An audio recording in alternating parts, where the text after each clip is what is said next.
Hello, everyone, and welcome back. We are back after a week away last week. We were in sunny Scarborough, and it was sunny, wasn't it? Well, that's most of the time, yeah. It's Yeah, quite most of it. most of the time. There was some rain, but it was lovely. It was very nice. We enjoyed Scarborough. We Shout did. As usual, when you've been away, it feels like a long time ago because all the work was there when we got shout back. out to the Reverend Sam Treadwell, the new vicar of Scarborough, whose licensing we went to. Oh, absolutely. She's in the paper and everything. Oh, wow. Amazing. The new That's a good vicar. time. Yeah. Yeah. Um, Good. So, what are we doing, Jenny? uh, we've done Ash Wednesday on Wednesday, so it must be Yeah. Lent. It is Lent, which means it must be the Temptations, which is the name of a group as well as a Bible reading, isn't it? Oh dear. That's really scraping the barrel, isn't it?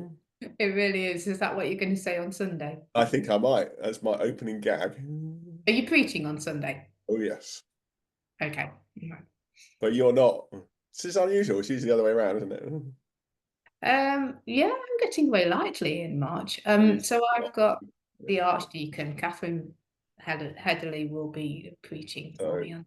we can send her the link to this conversation and she can have some useful sermon prep. I'm sure she'll use it. Doesn't know what she. Go on, let's have it on screen. Come on, let's have a Read. look then. Let's have a look. Let's have a look. Here it comes. So, Luke 4, 1 to 13. Jesus, full Okay. of the Holy Spirit, returned from the Jordan and was led by the Spirit in the wilderness, where for 40 days he was tempted by the devil. He ate nothing at all during those days, and when they were over, he was famished. The devil said to him, "If you are the Son of God, command this stone to become a loaf of bread." Jesus answered him, "It is written, one does not live by bread alone." Then the devil led him up and showed him in an instant all the kingdoms of the world. And the devil said to him, "To you I will give their glory and all this authority, for it has been given over to me, and I will give it to anyone I please. If you then will worship me, it will all be yours." Jesus answered him, "It is written, worship the Lord your God and serve only him." Then the devil took him to Jerusalem and placed him on the pinnacle of the temple, saying to him, "If you are the Son of God, throw yourself down from here. For it is written, he will command his angels concerning you to protect you, and on their hands they will bear you up, so that you will not dash your foot against a stone." Jesus answered him, "It is said, do not put the Lord your God to the test." When the devil had finished every test, he departed from him until an opportune time. Okay. Any comments? Oh, so many comments. So many comments. Where You to want me to start tell is the you? question, not how many You have want I me to got. tell you about my facts about Lent that have got nothing to do with this whatsoever? Well, you can't just. Okay, all right. We thought we were talking about a Well, passage, but yes, go on, give us a fact about Lent. Just to wow. procrastinate a little bit more about engaging with this difficult passage. Yeah, absolutely. Well, it might give you a start. Okay, give us a start. So the giving the stuff up for Lent that lots of people do, the Yeah, abstinence from food, yeah. although not written in the Bible, though there is a lot of fasting that goes on in the Bible, but not Okay. specifically Well, for this. Lent wasn't specifically in the Bible, was it? So, No, absolutely, exactly. But we know that it was in place by the council at the time of the Council of Nicaea, okay. and in the Middle Ages, when they gave stuff up, they gave up all meat Yeah, and dairy, but yeah. not eels. You were allowed to eat eels. Jellied. Uh, and from a Jellied little eels? bit of research, possibly jellied, because I'm guessing it was more in London. A little bit of research was because they traded in eels, so it's an economic reason. Because if they'd stopped eating eels, that would go down, and they traded in eels more than anything. But also because there was a belief that meat um, made you more sexually active, and eels did the opposite. Yeah, I'm not sure what the point of this conversation is now. Where's this going? I was just giving you Just my the facts fact. about Just the Lent fact. Well, fair enough. before we do Talk that about good this thing and passage. have a look at the passage. Oh, okay, that's helpful to know, and we'll keep that in the back of our mind. So thank you for that. Have Oh, you given anything up for Lent in this period of self-denial? no, Fine. quite frankly, no. No. I Okay. mean, I was hoping to do a bit more dieting, but it is dieting. It's not anything Okay. spiritual. So, But okay. yeah. Oh, fair enough. Okay. What have you given up for I'm Lent? going to give up alcohol, which I'm now on record as doing, both to my Yeah. church lunchtime today and in this podcast. So that's fine. I'm happy to not have a And drink do for you weeks. That's not a go for problem. the 40 days from Ash Wednesday to Palm Sunday? Do you do 40 days No, straight? no, I'm happy to go to Easter. We can do what I know it's 46 days to Easter, isn't it? Or something, 40, 45. 47. So are you having No, feast no, days on no, Sundays? no, I'm not going to get bladdered every Sunday. It's fine. Oh. Or in Holy Week, in fact. So anyway, let's I come back to wasn't. the temptations. So, Okay, okay, go on I then. got a lot of questions. Go on then. Give us a question. I'm just going to put the phone up next to you so I can see the text. Go on. So, what would have happened if Jesus had given in? Oh, I don't know. I'm not. Counterfactual question. Would the whole fabric of the universe have collapsed? Yes. Next question. Well, I mean, classically, of course, in Christian theology, there's no salvation, is there? Because Jesus is without sin and is survives the temptations. So it's quite but so this is the thing, right? This is the thing. This is the thing. Go on. This What's the question. thing? The thing is this, that has to be a possibility for him to be able to fail and to give in. Otherwise, it's not a real temptation.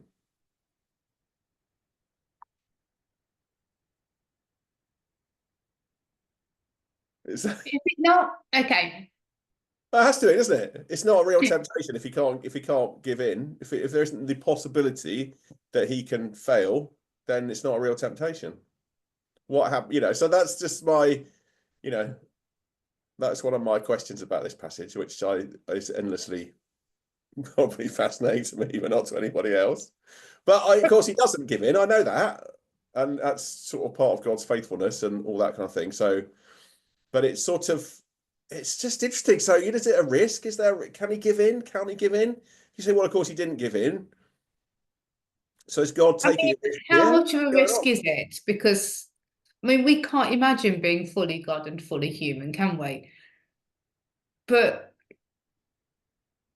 But then it's uh, not a real temptation. Then the whole thing's just the setup. or maybe it is just a Well, I setup. don't think it is. Otherwise, I might as well. I'll just take this off then, shall I? So it's fine. Let's not bother anymore. Is this not a question you've ever thought of? Is this just a Mark question?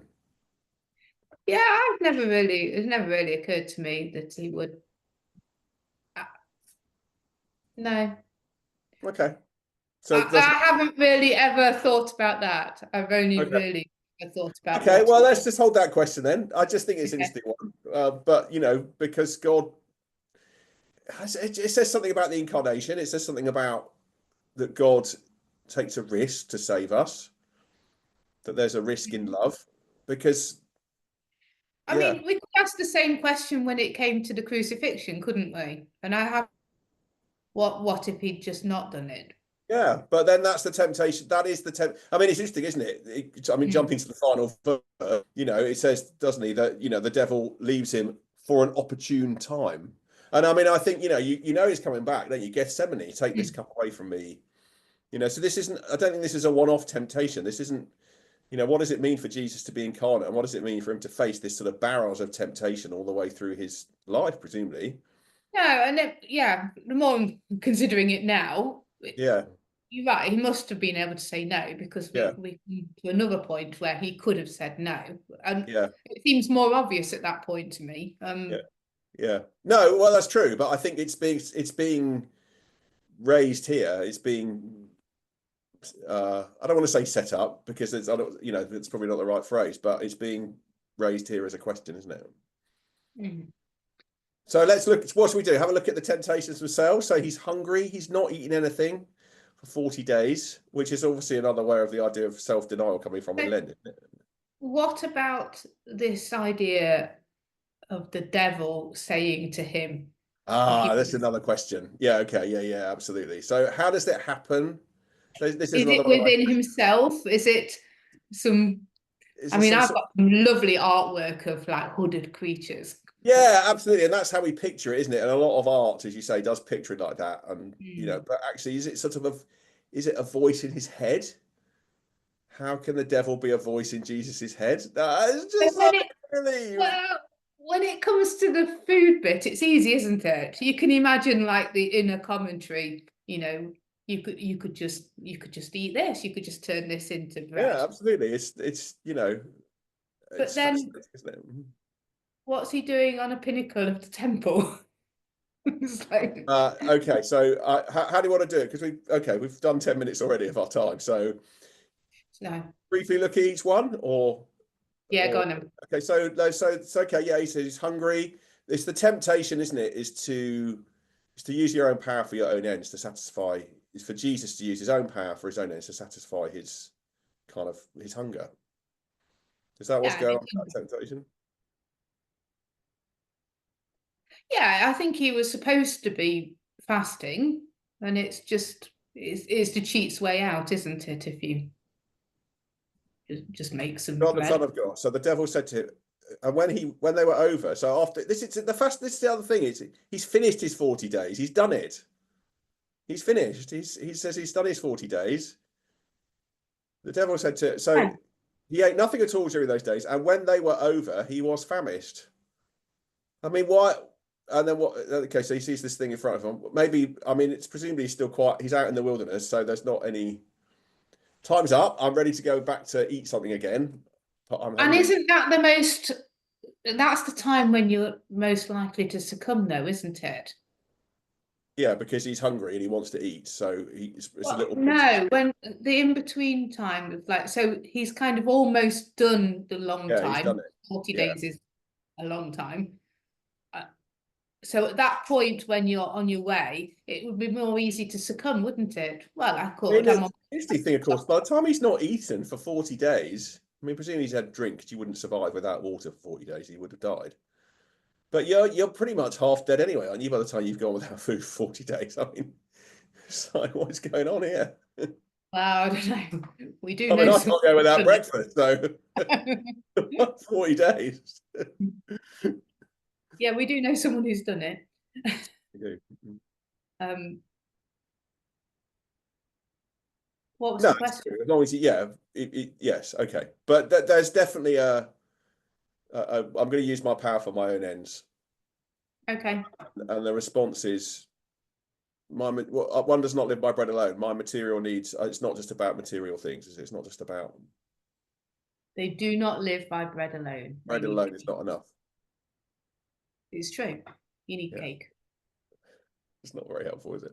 Then the devil looked him up and showed him this is a fascinating one to me. The devil showed him up and showed him up all the kingdoms of the world, and the devil said to him, "To you I will give their glory and all this authority." And what does he have to do? Oh, okay. No, it's the final one in this one. They're in a different order in Luke than in Matthew, aren't they? Okay, so it takes him up to see all the kingdoms of the world. It's all yours. Everyone will worship you. You know, I don't know what to say about this at the current. Okay. How has this happened? Because this is not something, he's not suddenly flown up in the air and looked at all the kingdoms in the world. So this has got to be within his head, surely. Yeah. Okay. Okay. Okay. He's dreaming, basically. Daydreaming, whatever. But yeah, Okay. it's it's got to be from within him, hasn't it? But I Okay. don't really, but if he worships the devil, then he'll get all the kingdoms. Yeah, that's what it's saying. Worshipping evil, getting it in the wrong way, military conquest. What's the deal here? What's this sort of, is it what does it mean to worship the devil? Is it in this context? I don't know. It's fascinating, isn't it? They are really fascinating. These temptations are really interesting. What does it mean to do that for Jesus in this way? I mean, we could perhaps work out what it would mean for us, but yes, what would it mean for Jesus? And I think it's probably a similar thing to use his power. I mean, it would be easy to just zap a few people and kill them off, wouldn't it? Yeah, so is it about means and ends? So it's about getting the I mean the devil's lying to him anyway, isn't he? Because the devil is saying, is it the devil's to give to him? It's not it's not the devil's to give to him, is it? It's God, it's God's, it belongs to God. It's not for the devil to say that, When we talk like that, we really do have old man in a cloud, person in a red suit with horns. It's like, I can't. well, to you I will give their glory and all this authority, for it has been given over to me, and I will give it to anyone I please. If you worship, it will be yours. Okay, but what does that really mean? Who's given Because it? there's not a man with horns and a pitchfork. So how is this happening? I What think does it's it to do, is it to do with means and ends? So is it to do with the fact that you can get good things by bad ends, by bad means? Is that not what evil is?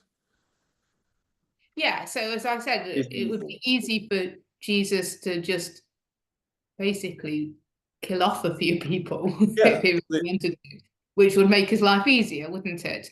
I mean, they all expected him to come on this white charger as a military figure Yeah, that's anyway. right. And Jesus' response, it is written, worship the Lord your God and serve only him. So there's something about living God's way in this, isn't there? That you will not overcome good with evil, or you will not get a good end by evil means. You have to do it God's way. What does it mean to worship? It's not just about going to church, is it? It's not just about what does it mean to worship the Lord your God and serve only him? No, it's not. Going to church is a good start, though. Um, Of course, and we hope that anyone listening to this will go to church, and here are probably, hopefully, the slightly less random thought. Well, no, you're going to get the archdeacon, so you're going to get all the answers, but I've got to come up with some random thoughts on this. So, yeah, I can't wait. Um, Worship the Lord your God and serve only Him. I mean, that's kind of easier in our time as well. There's lots of people serving, well, who you serve, I would say, is where you spend your time. And if you're spending your time in Tesco on a Sunday morning, or if you're not spending time to pray during the week, that sort of thing. I mean, that's easy to kind of. okay, But I'm not what sure did I it would spend really enough mean of to my Jesus? time But then, doing what that. did it mean to Jesus? Oh no, I he think said it's it something to do anyway. with, I think it's something to do with, I think for me, it's to do with getting, as you say, military. I mean, Jesus' way of overcoming is through sacrificial, self-giving love, isn't it? So you've got to put it in that context. There's always that temptation to get the Mm. to get the power and the authority which we believe is Jesus's, but we believe he gains it through self-giving, self-sacrificial love, and we are called to follow him rather than by worshipping evil and doing it in evil ways. I'm almost deliberately trying to Made not the say the face as you devil said because, it. sorry? You even made the face as you said it. Well, I'm trying to sort of move away from. I mean, you can talk about worshiping the devil. What does it mean to worship the devil? I mean, it's about not living the right way, isn't it? It's about doing things that are evil, that are exploitative, that are oppressive, that are all of those things. Okay, moving on. Actually, right, this is another fascinating one for me. So takes them up to the top of the temple, throw yourself off, God will catch you. I know why you like this one. I don't get this one, right? I've really you know what I'm saying here, don't you? Why am I saying that without Um, does this not feed into spend all the money you like, Jesus will provide, Jesus will provide, Jesus will really provide. difficult, isn't it? Trusting God, God will provide. Run up a huge deficit, go and do that. God will catch you. It's really Yeah. difficult, actually, you know, and that seems to be what is that does seem to be the temptation here. You know, throw yourself off, God will catch you. Prove your faith, show that you believe, and everyone will be impressed. It's a balancing act, isn't it? Because um, we should be adventurous, we should be trusting. But yes, this does sound as though like just do as you like and assume that you will be caught by But God. that's the really fascinating thing. Where is that line? Because you're right, absolutely right. We are called to step out in faith. We absolutely are. And yet, this is one of Jesus's major temptations. Where does stepping out in faith become whatever throwing yourself off the temple is the equivalent of? Well, I guess it's when it's reckless, isn't it? It's like there's one step out on the road in faith, isn't there? And then there's launching off the top of the temple. Yes. Yeah. And I don't know where the middle ground is, but there are two very different things between stepping out in faith. Is it about Right. something about taking God for granted, that you can just do reckless things, or you can just do stupid things, or oh, God will be there for me. You're taking God for granted then, aren't you? Is that what's happening? Well, yes, it's not something you would do in a proper relationship either, is it? You wouldn't just assume that somebody was there to save you no matter what you did all the time. Mm, So mm. yeah, I think Yeah. we are supposed to be in relationship. It is a two-way thing, and this sounds quite a narcissistic way of living, really, I suppose. Yes, that's true. Mm. Yeah, that's true. Yeah. Yeah. Actually, And that's then interesting. That's an interesting. I think that's a really interesting point to perhaps draw this to a close on, and what I might need to continue to develop between now and Sunday is that are all of these temptations away from that intimate kind of relationship that Jesus obviously has with the Father, and that we're also called to have with God. Can you kind of put that? is it pulling them all? Mm. I don't know. That's just a thought, really. I wonder whether you can. I'm going to use my power for my own ends. I'm not going to think about anybody else. I'm not going to think of the effects on that. I can just turn this stone into bread. Um, I'm going to use other people for my own ends. That seems to be, in one sense, what evil is. I'm going to just take God for granted and throw myself off from this tower. That's an interesting way to think about it, maybe. Yeah, it pulls us away from the relationship we're supposed to have with the Father. Hmm. Just Hmm. reading it now, I Could be think something. maybe is that how you're going to? Yeah. Maybe. I think that may be my takeaway from this discussion. So thank you. I think that's really helpful. And I think that, it's the start of Lent, and we know where Lent goes, and we know where this story goes. And I think it's also true that it says the devil left into an opportune time. Mm. Luke's basically saying he's coming back. And of course he does. The And devil it does. does. Temptations do come back for Jesus. And just to, I guess, end in one sense, I do really believe that they've got to be real. They've got to be real temptations. And therefore, what does that say about God, that he risks all that to be in relationship with us? I think you're right. As I say, I'd never really considered it before, but if they're not, it's just a story, and that Yeah, doesn't if they're really not, that's it all, doesn't does it? lose all its Mm. force. And the whole Mm. thing becomes just Mm. um, a simulacrum is the word I've got in my head, a kind of thing that's just made up. That's a big word. I know, but I can't think of a better one. Anyway, there you go. We come and then actually that should draw us to worship, shouldn't it? That should draw us back to worship. That this is the God we serve, and that's extraordinary. Yeah, I think I have one other point, and it goes all the way back to the beginning. Um, that this all comes straight following his baptism in the Jordan, and I always think that that's Yeah. quite a relevant point to make. Because yeah, at that moment, this is my son, the beloved, I'm well pleased, and then he goes out into it and gets all this temptation. And I'm saying it because I'm just reminded that you've had a confirmation service, and quite often when these Yes. people step out in faith, make this display, make this show that this is who I believe in, Mm. suddenly they find themselves in the wilderness and tempted. Yeah. Yeah. And that's, yes, that A often bit of a warning call, really, as well, to hold tight in that times. Yeah, yeah. Well, there we go. I think that's been. Thank you, Jenny.